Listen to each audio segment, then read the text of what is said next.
Aceh di tangan oligarki, Mualem dan pemerintahan yang baru. Seumur jagung tapi sudah gaduh. Baru beberapa hari duduk di kursi empuk, baru saja tinta tanda tangan pelantikan mengering, namun Aceh sudah dirundung kegaduhan besar. Wakil gubernur dan ketua DPRA berseteru hanya karena SK Plat Sekda Aceh yang penuh misteri. Rakyat bertanya-tanya, mengapa polemik ini terjadi begitu cepat? Apakah ini tanda awal pemerintahan yang tidak stabil? Atau ini bukti bahwa kursi kekuasaan sudah dikuasai oligarki? Mualem, di mana ketegasanmu?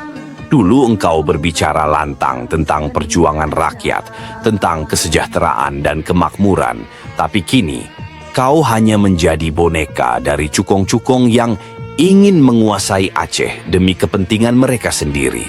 Kursi gubernur itu bukan milik pribadi, bukan hadiah dari kroni-kroni politik, bukan ajang balas budi untuk kelompok tertentu, melainkan amanah dari rakyat Aceh yang masih terhimpit kemiskinan. Tapi lihatlah, yang pertama kalian ributkan bukan kesejahteraan rakyat, bukan pendidikan, bukan rumah sakit, bukan kemiskinan, melainkan SK Plat Sekda. Seakan-akan jabatan ini lebih penting daripada nasib rakyat Aceh yang masih harus berjuang mencari sesuap nasi di negeri sendiri atau bahkan terpaksa bekerja di negeri orang dengan segala risikonya. Di mana janji perjuanganmu, Mualem? Aceh bukan untuk segelintir elite yang menguasai aset, bukan untuk kelompok yang ingin mempertahankan monopoli kekuasaan. Aceh milik rakyat yang telah berjuang dan berkorban nyawa di masa konflik, di masa damai, di setiap fase sejarah. Tapi apa yang kami dapatkan hari ini? Kisruh di awal pemerintahan. Bukti bahwa sistem yang dibangun bukan untuk rakyat, melainkan untuk oligarki yang semakin kuat mencengkeram Aceh.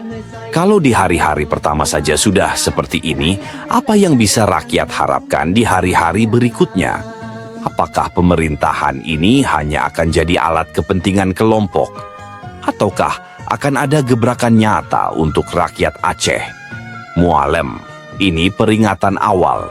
Jangan biarkan oligarki merajalela. Jangan jadikan kursimu sebagai alat kepentingan cukong-cukong. Jangan biarkan rakyat Aceh kembali merana karena pemimpin yang lupa daratan.